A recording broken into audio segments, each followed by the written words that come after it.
ولی دکنی، میر تقی میر اور غالب کی غزل کو ایک نئے مقام تک پہنچانے میں اردو کے جن شاعروں نے اہم رول ادا کیا ان میں حضرت بہانی، اصغر گونڈوی، پانی بدایونی، جگر مراد آبادی کے ساتھ فراق گورکھپوری کا نام بھی بہت اہم ہے۔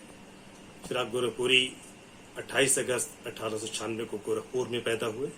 ان کے والد بھی شاعر تھے، عبرت گورکھپوری، منشی گورکھ پرساد عبرت گورکھپوری۔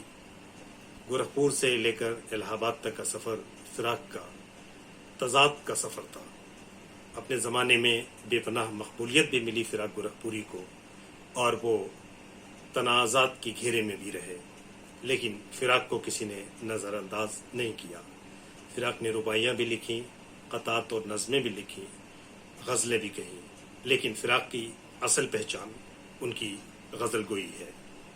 آئیے اس موقع سے فراق کی ایک غزل سنتے ہیں اور یہ سمجھنے کی کوشش کرتے ہیں کہ فراق کس طرح کے شاعر تھے، وہ فراق کی غزلیں کیا پیغام دیتی ہیں اور فراق کی غزلوں میں کیا کچھ ہے۔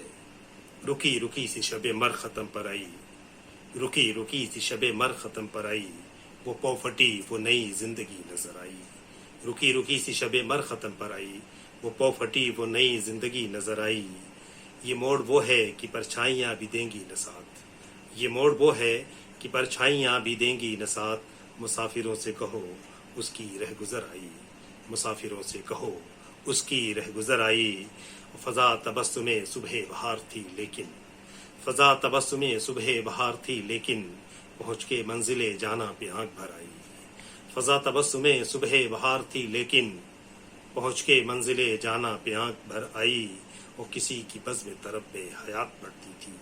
یہ فراق کی شاعری کا رنگ ہے۔ ذرا یہ شعر دیکھیں، اس پہ غور کریں کہ کسی کی بزم طرب میں حیات بڑھتی تھی، امیدواروں میں کل موت بھی نظر آئی۔ کسی کی بزم طرب میں حیات بڑھتی تھی، امیدواروں میں کل موت بھی نظر آئی۔ کہاں ہر ایک سے انسانیت کا بار اٹھا، کہاں کہاں ہر ایک سے انسانیت کا بار اٹھا، کہ یہ بلا بھی تیرے عاشقوں کے سر آئی۔